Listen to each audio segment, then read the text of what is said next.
Should the government tell you what you can and cannot do with your body? Hell no. Well, Jason Berman sees it a little bit differently, but we're getting conflicting messages in the United States, with some states trying to make it mandatory that you can only smoke cigarettes at the age of 21, while other districts are legalizing magic mushrooms. But we're getting a more incredible message, in my opinion, from Mexico, as Mexico just announced that they want to decriminalize all drugs and negotiate with the United States to do the same. This is huge news, Jason, and to me, a very positive sign that I'm seeing very conflicted media coverage on. And before we get into the United States, I specifically wanted to talk about this story. I saw some other coverage by Tucker Carlson that I want to be critical of. There's a lot to talk about American stuff, but this is incredible news coming from Mexico, coming from, of course, the new Mexican president that has come out and said, hey, we should have a new plan here. Came out even with a document saying that ending prohibition is the only real possibility to address the problem that should be pursued in a negotiated manner, both in a bilateral relationship with the United States and multilateral sphere. And again, this is a call by the president, which I think is extremely important, and I believe is a move in the right direction. What do you think, Jason? I actually do agree that it's a move in the right direction. I think there's a lot of problems with it, but not so much with the so-called policy, with the ramifications of that policy. In other words, Luke, are the cartels suddenly just going to lie down, or are they going to become the legitimate businesses that provide these drugs? And if you look at the history of what drugs come up from Mexico, from South America, it's not the opioid variety for most part. It's cannabis, it's cocaine, Iran-Contra. I mean, are they just... Is the government going to give up their racket as well? Because think about it. Not only would they be giving up the racket of the cartel control in that country, but remember, our privatized prison system is largely stuffed with nonviolent drug offenders. Well, you have to understand, even the marijuana production from Mexico has dramatically decreased. Heroin and poppy production has gone up, but that's mainly because of big pharma. You won't hear that. But again, specifically what the president of Mexico is saying is that he's calling for decriminalizing all illegal drugs and transferring those funds to combating the illicit substances to pay for treatment programs instead. And again, to me, he points to the long failure of the war on drugs, the international war on drugs, that has caused so much problems in our society. It is an extremely costly war, not only when it comes to draining government resources, filling the swamp, paying bureaucratic, corrupt individuals to jail people because individuals want to smoke marijuana to relax or to even use it for medical purposes, which even some people do with magic mushrooms. But the effect of human lives, you really don't see that until you travel and understand the severity of it, that it happens in Mexico. You look at the actions caused by law enforcement putting these drugs on the black market has devastated communities and has devastated Mexico. I mean, it's absolutely insane to see the level of violence, and a lot of that would end. And I would think, a lot of illicit gang members would have to be forced to move to proper businesses. And I think that would be a step in the right direction. And I think it's just something that should be inevitable. It's something that's common sense. But here in the United States, we have people, raging against this because they're saying that drug overdose deaths have skyrocketed. And this would, of course, increase the problem. In the United States, 71,000 overdose deaths happened in 2017 alone. And 1 in 5 prisoners globally are incarcerated due to drug-related crimes. Now, when we're talking about overdoses, people don't really overdose from marijuana, even though there's some people that are actually allergic to marijuana.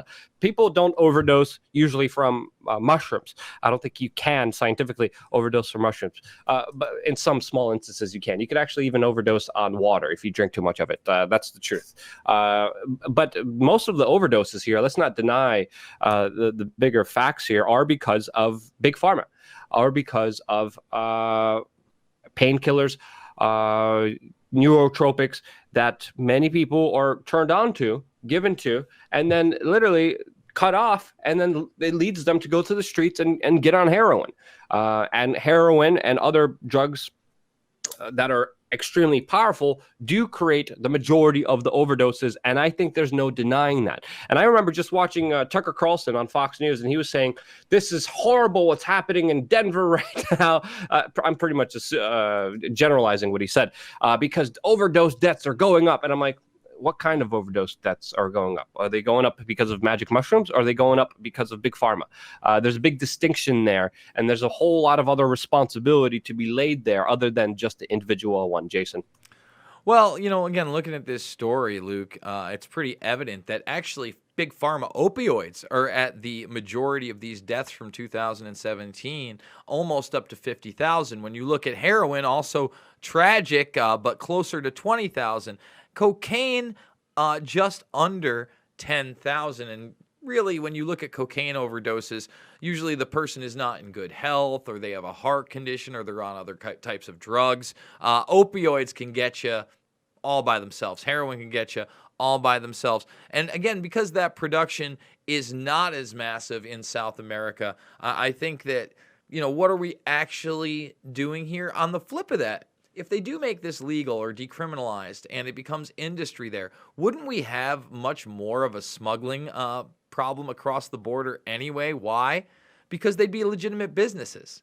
Forget about just going by sea. I think there'd be a lot more truck smuggling and a lot of backdoor dealing like you see in China, for instance. China does a lot of black market dealings on their border. So it's an interesting proposal. I agree it's a step in the right direction, but I very much doubt, Luke, the powers that be are going to allow this to happen, and if it does, encourage it to happen in the States. Well, again, it's happening right now. I mean, we're talking about it right now. What happened in Denver is incredible. And I think a huge step forward in the right positive direction. I mean, if you look at what the Mexican president is saying right now, he's identifying one of the major problems of violence and corruption in his country. I truly do believe if drugs are legalized in Latin America, in Mexico, that country is going to skyrocket and take off in prosperity, because a lot of the bigger problems are associated with this failed war on drugs. Again, this is what the Mexican president ran on. This is what was one of his core issues that he won his election on. And he talked about getting rid of prohibition on drugs because it makes no sense. And already, Mexico's Supreme Court has issued its fifth ruling on marijuana, on its prohibition on the end of last October, determining that punishing people for using the drug violated the Constitution. Mexican lawmakers have since worked to push forward legislation to regulate the use of recreational marijuana. When we're talking about regulate here, we're most likely talking about tax, extort wealth from people. But again, look what happened in Canada. Canada became one of the first countries to legalize recreational marijuana.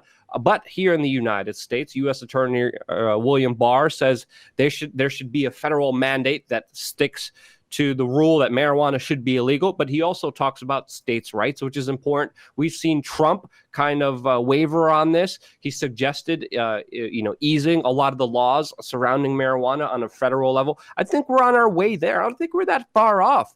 I think when it comes to decriminalization, I think it makes sense all around. When we're talking about harm to society, harm to individuals, working on, of course, a person with rehabilitation, with therapy, helping people actually on a one-on-one basis makes a lot more sense than throwing them in a cage and trying to ruin their lives for them trying to smoke something or use mushrooms for spiritual or whatever reasons that they choose to do so. To me, this is the common sense approach. And to me, this is a game changer. This dialogue happening on the national scale is already a huge victory in many people's eyes, when just a few years ago, still even some states here in the United States, you have a marijuana cigarette, automatically you're thrown to jail. Now, again, I do believe with everything there does deserve to be a lot of responsibility, a lot of criticism. A lot of people link marijuana to a larger increase of psychosis, which I do believe that messing with the strains of marijuana should be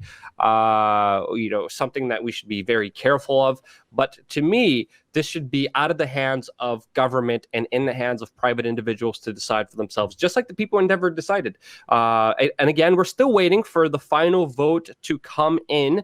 It's going to come in on May 15th. This is because, again, we're talking about the new amazing, I'm biased here on this perspective. You guys could see that. The new pretty much bill that passed in Denver that decriminalized psychedelic mushrooms. We're going to get the final tally results on May 15th when all the mail-in votes are going to be coming in. But it looks like so far, because those mail-in votes are still being counted, it looks so far like this will pass, and it has passed. And I think that this is a great thing moving forward, Jason. Well, although I'm fully for the decriminalization of marijuana across the board, I can see why people would be hesitant with something like this. We did a video on it. Just so everybody knows, it passed right now with 50.6% of the vote. Less than 2,000 votes, 89,320 in favor, 87,341 against. As of today, again, the count is still going, so it's razor thin. I do kind of want to move on from that issue, Luke, over to the 21 cigarette issue.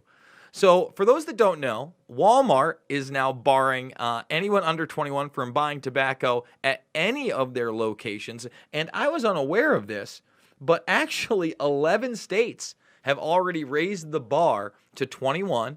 And now there is a movement, Luke, not only to get it in place in places like Maryland, there's legislation there, but nationally. And we have this Indiana senator joining that call just yesterday. So here's my thing. I'm not a pro-cigarette guy, but I am a pro-freedom guy.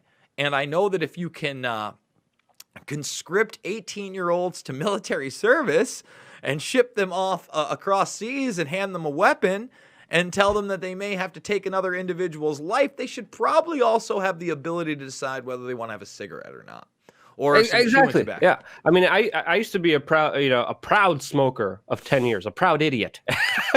I'm happy I'm no longer an idiot. I'm happy I quit. But every initiative that I saw by government to supposedly help me quit made me want to smoke more. Those commercials, I had negative medical side effects from the patches that they gave out. Again, everything that they threw at me, quit cigarettes, quit, you're going to die. I'm like, I'm going to want a cigarette after that. What really made me quit is literally going to the easy way to quit smoking, being sat down in a conference room and having a conversation about the logical fallacies and the subliminal propaganda that makes you smoke, right? They don't tell you about that. That's a treatment that worked for me. And I tried everything. I was even so desperate. I tried Chantix once. And again, I feel ashamed of doing that because I really wanted to quit and I couldn't. And I did everything the government was telling me to do. And again, it wasn't working. What was working was me as an individual wanted to quit, sitting down at this conference and having a guy talk to me and give me the statistics, give me the facts, show me the subliminal subconscious messaging behind, Netflix shows like House of Cards, where they literally have all the cigarette talking points. They most likely also probably received a lot of money from big tobacco.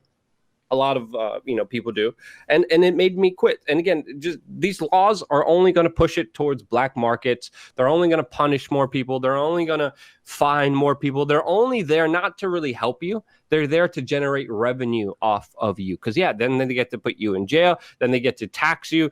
Not just tax you, but then I wonder what the penalty is going to be. Fine you. And again, it's going to create a black market, which the government's going to be happy about because it's going to empower the government and take away your sovereignty, your rights from individuals doing whatever they're going to do anyway. There's nothing stopping them. So that's my take on it. I have nothing else to say from here, Jason. Yeah, once again, man, if you are going to conscript somebody to military service, I can't see you not letting them make that decision. And the same being for things like marijuana. I mean, we can have the conversation about other drugs, but again, when our prisons, our privatized prison system is full of non-violent drug offenders, there is a huge issue out there. And folks, we're covering those issues 4 times a day over 2 channels. News for a Change and WeAreChange. Make sure you are subscribed, ringing that bell for notifications, sharing this stuff on social media, and getting out there and being the change you want to see in the world.